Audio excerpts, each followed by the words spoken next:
우리가 지난 한 주간 데살로니가 전서 말씀을 함께 묵상했었습니다. 오늘은 마지막 부분의 말씀을 함께 나누게 되는데요.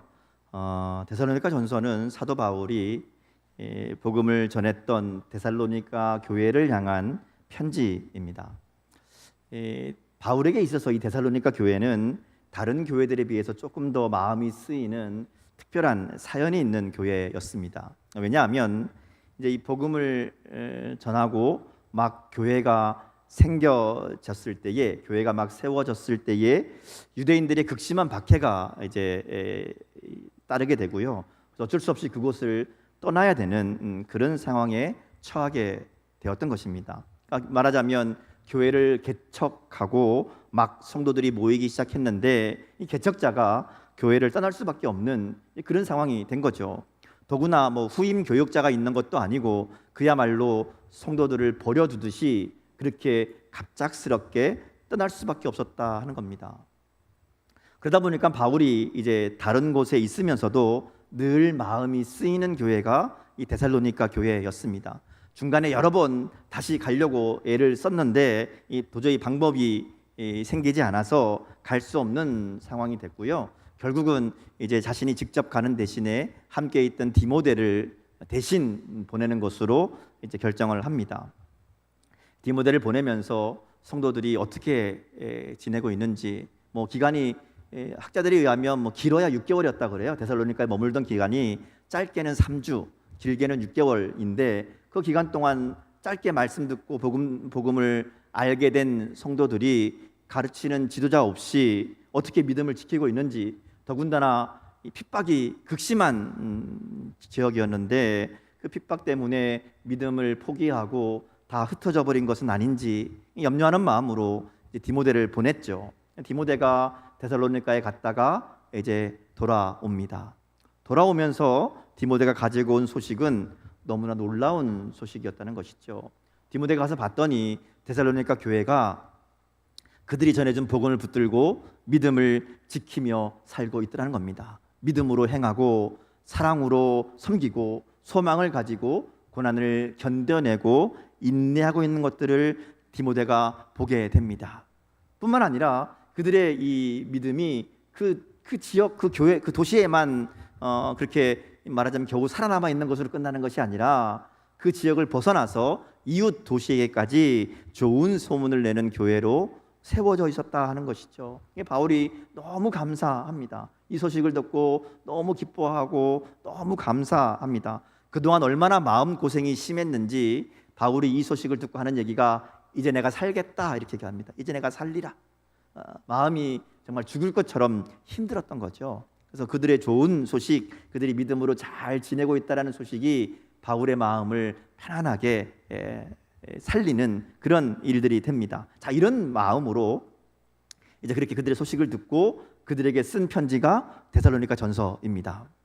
그동안의 일들을 설명하죠. 그리고 이제 그들로 인한 기쁨과 감사를 전합니다. 그러니까 1장부터 3장까지가 그런 내용입니다. 자, 그리고 이제 그들에게 필요한 이 권면과 부탁이 이어집니다.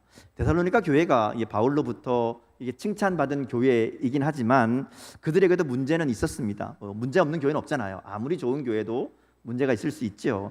데살로니가 교회는 이 주님의 재림에 대한 잘못된 이해를 가지고 있는 사람들이 있었습니다. 이 편지가 전해질 당시가 예수님이 승천하시고 한 20년 정도 지난 시기라고 봅니다. AD 50년 정도 그 내외로 이제 아마 이 데살로니가 전서가 쓰여졌을 것이라고 우리가 추측하는데요. 이게 얼마 안 됐기 때문에 예수님이 곧 다시 오실 것이다, 이런 기대를 가지고 있는 사람들이 많았습니다. 사도들도 그랬고 많은 성도들이 이제 곧 예수님 오실 거다, 이런 기대를 가지고 있었죠. 데살로니가 교회에도 아마 그런 사람들이 분명히 있었는데 문제는 그 중에 이 잘못된 종말론을 따르는 사람들이 있었습니다. 이런 겁니다. 예수님이 곧 오실 거니까 내일 오실지 모레 오실지 모르니까 우리가 이 땅에서 이 땅의 것에 마음 두지 말고 이 땅의 삶 살 필요 없다. 직장도 다 때려치고 일을 할 것도 없고 공부할 것도 없고 그냥 예수님 금방 오실 거니까 예수님만 기다리자. 교회에서 기도하고 예배드리고 말하자면 기도원에 가서 그냥 주님 오시기만 기다리는 그런 마음을 가진 사람들이 있었다는 것이죠. 그래서 바울이 주님의 다시 오심을 기다리는 공동체가 어떻게 해야 되는지 그 바른 태도를 4장과 5장에서 가르치고 있습니다. 오늘 말씀은 이제 그 말씀이 쭉 이어지고 맨 마지막 결론 부분에 오는 말씀입니다. 오늘 우리가 읽은 데살로니가전서 5장 말씀은 개인적인 신앙에 대한 권면이기도 하고요. 또 마지막 때를 준비하는 교회와 공동체가 어떠해야 되는지를 말씀하시는 그런 내용으로 읽어야 됩니다. 이 내용을 봐도 이 개인적인 권면으로 읽을 수도 있지만 보면 관계에 대한 내용들이 굉장히 많이 있고요. 사람들을 대할 때 교회 공동체 안에서 어떤 관계를 맺을 것인가, 어떻게 관계를 맺을 것인가, 그것에 대한 이 자세를 가르치고 있거든요. 그래서 말씀을 읽을 때에 두 가지 생각을 가지고 읽어야 됩니다. 개인적으로 나에게 주시는 말씀, 그리고 우리 공동체가 어떠해야 되는지, 관계 속에서, 교회 속에서 어떤 마음으로 어떤 삶의 자세를 가지고 살아야 되는지를 우리가 말씀을 통해서 다시 한번 새롭게 결단하는 이 시간 될 수 있기를 주님의 이름으로 축복합니다. 자, 본문을 좀 따라가 보겠습니다. 오늘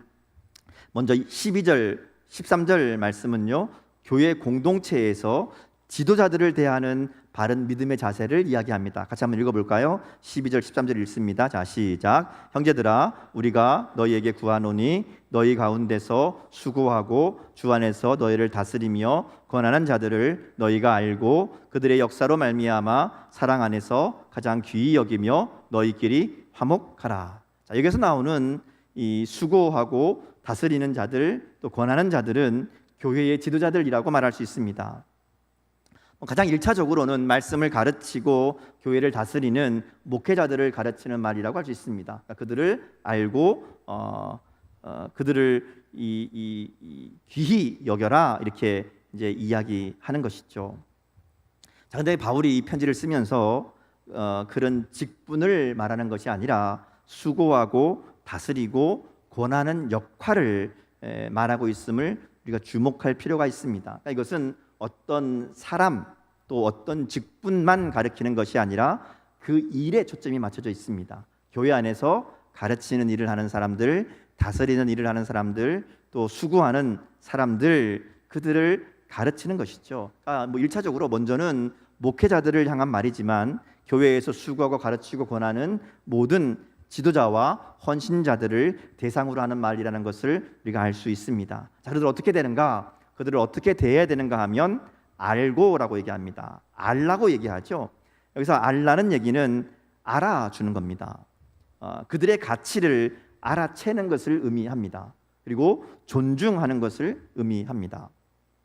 그래서 13절에 보면 사랑 안에서 가장 귀하게 여기라고 말씀합니다. 그러니까 교회에서 수고하고 다스리고 권하는 일을 하는 사람들을 존중하고 가장 귀하게 여겨라, 이렇게 말씀하는 것이죠.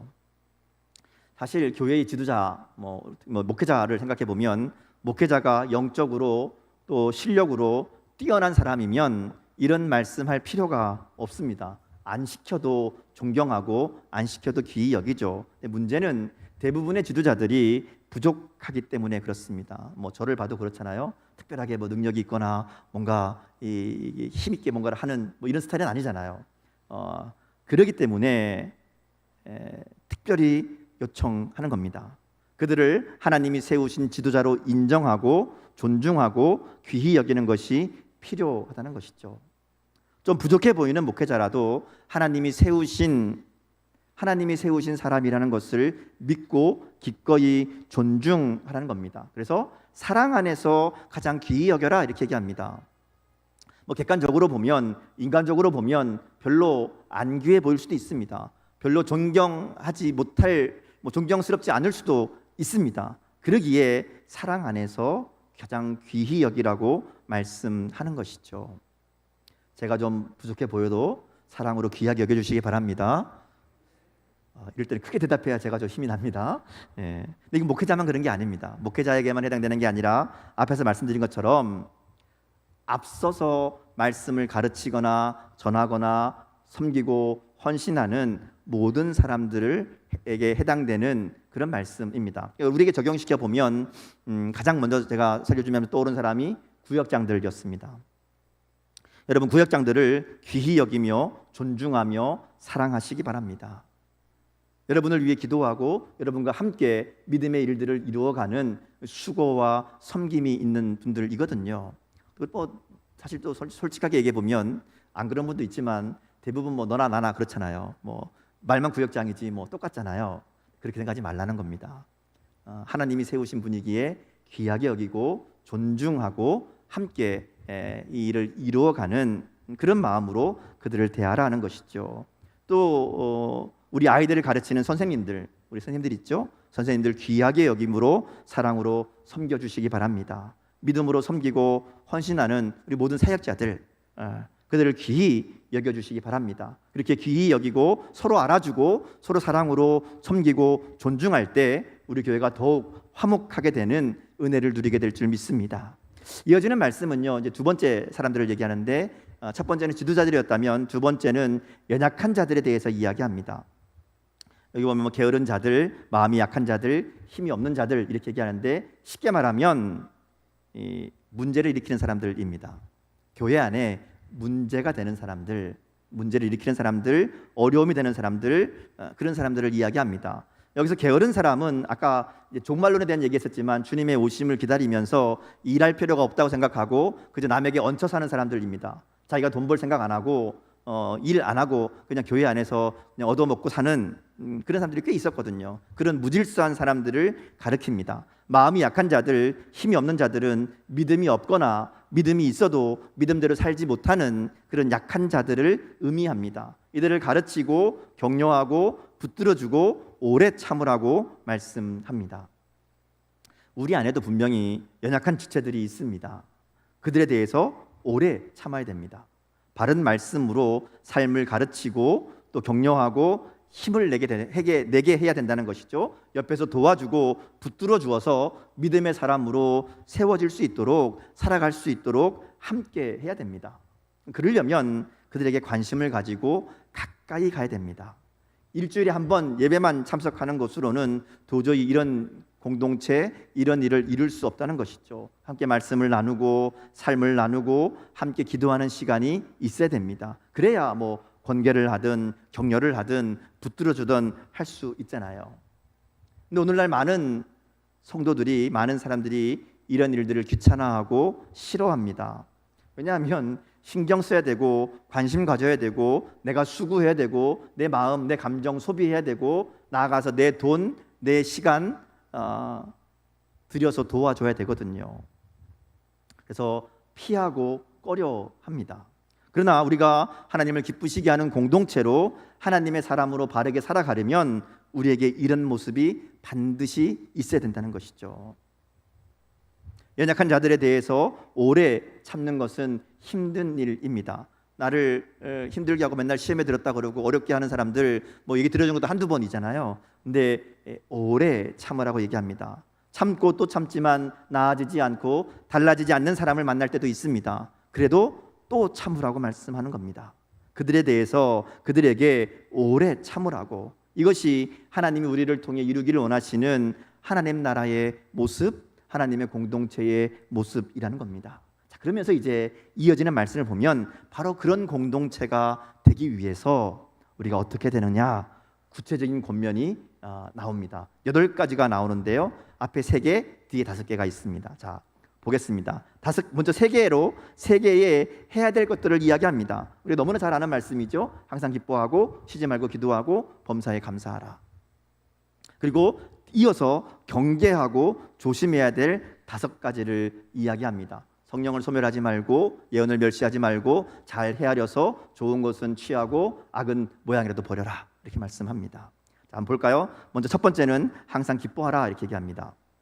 사실 이 말씀은 너무나 많이 들어서 설교를 오늘 본문 보자마자 목사님 또 얘기하시겠구나 생각했는 분도 있을 수 있습니다. 네, 사실 이 말씀은 요 3개만 따로 떼서 읽을 게 아니라 전체적인 흐름 안에서 같이 봐야 됩니다. 이 항상 기뻐하라라는 말의 초점은 항상에 있습니다. 어떤 상황, 어떤 형편, 어떤 환경에도 또 나의 감정과 상관없이 항상 기뻐하는 삶, 기뻐하는 공동체가 되어야 된다라는 것이죠. 항상 기뻐하기 위해서는 전제가 있습니다.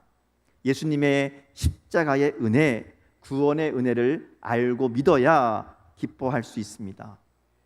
항상 기뻐하는 것이 우리의 삶의 형편과 조건으로는 불가능한 일입니다. 어떻게 기쁠 수만 있습니까? 그렇지 않지요. 그러기에 항상 기뻐하라는 얘기는 구원받은 은혜를 붙들고 그 구원받은 은혜 때문에 기뻐하라는 겁니다. 십자가의 은혜가 우리에게 상황을 초월하는 기쁨의 능력이 된다는 것이죠. 두 번째는 쉬지 말고 기도하라는 겁니다. 여기에도 초점은 쉬지 말고에 있어요. 쉬지 말고. 기도는 하나님을 만나는 통로라고 할 수 있죠. 그러기에 상황이나 형편이나 감정에 따라 좌우되는 것이 아니라 낙심하지 말고 포기하지 않고 계속해서 기도하는 것이 중요합니다. 말하자면 모든 상황에서 하나님을 찾고 의지하는 것을 멈추지 않는 겁니다. 그러기 위해서는 내 안에 있는 주님을 의지하는 믿음이 있어야 됩니다. 내 안에 있는 주님을 의지하는 믿음이 있어야 그 주님을 찾고 기도할 수 있는 것이죠. 특별히 공동체에서는 서로를 향한 중보의 기도가 끊임없이 이어져야 됩니다. 한 영혼도 포기하지 않고 함께 품고 기도하는 공동체. 아까 얘기했잖아요. 오래 참아야 된다고. 낙심하지 않고 서로를 위해 기도하는 공동체가 되어야 된다라는 그런 말씀입니다. 세 번째는 범사에 감사하는 것입니다. 이건 역시 범사에 초점이 있어요. 특별히 감사는 하나님의 주권을 인정하는 행위입니다. 모든 것이 하나님의 다스리심과 섭리 아래 있음을 믿음으로 고백하는 것이 감사잖아요. 감사한다고 해서 그냥 무조건 감사합니다가 아니라 감사하지 못할 상황이라 할지라도 그 어떤 형편이라 할지라도 하나님이 이 상황을 붙들고 계심을 내가 믿기 때문에 그리고 나에게 가장 좋은 것으로 선한 것으로 인도하실 그 하나님을 전적으로 신뢰하기 때문에 하나님의 일하심을 기대하기 때문에 감사하는 것이죠. 그 어떤 일을 만나도 감사할 수 있는 것은 하나님의 주권에 대한 인정, 하나님의 다스리심에 대한 믿음의 고백이 전제되는 겁니다. 그래서 사도 바울이 이 세 가지를 적은 다음에 이렇게 얘기합니다. 이것이 그리스도 예수 안에서 너희를 향하신 하나님의 뜻이다. 이렇게 얘기하죠. 하나님의 뜻은 우리가 기뻐하고 기도하고 감사하는 것인데 그것은 예수 그리스도 안에서 이루어지는 것이다. 이렇게 얘기합니다. 여기 예수 그리스도, 예수 안에서라는 말은 이 원어를 보면 이게 예수를 방편으로 예수를 통해서 이런 의미를 가지고 있습니다. 그러니까 이 말은 무슨 말인가 하면 우리가 항상 기뻐하고 쉬지 말고 기도하고 범사에 감사할 수 있는 이와 같은 하나님의 뜻을 이룰 수 있는 방법은 예수님을 통해서라는 겁니다. 예수님이 우리 안에 있을 때에, 예수님의 은혜가 우리 가운데 충만할 때에 기뻐할 수 있습니다. 예수님을 온전히 신뢰할 때에 기도할 수 있습니다. 예수님의 다스리심을 분명하게 믿고 고백할 때에 감사할 수 있다는 것이죠. 그러기에 이 하나님의 뜻을 이루는 것은 예수님을 통해서 이루어지는 겁니다. 그리고 이어지는 말씀을 보면 바로 이렇게 예수로 충만한 삶을 살기 위해서 5가지 권면을 이야기합니다. 첫 번째는 성령을 소멸하지 말아라 이야기합니다. 우리 가운데 역사하시는 성령의 일하심을 막지 말라는 거죠. 이 소멸하다는 말이 불을 끈다라는 의미거든요. 우리 안에 성령의 일하심이 있습니다. 하나님이 주시는 마음과 생각이 있습니다.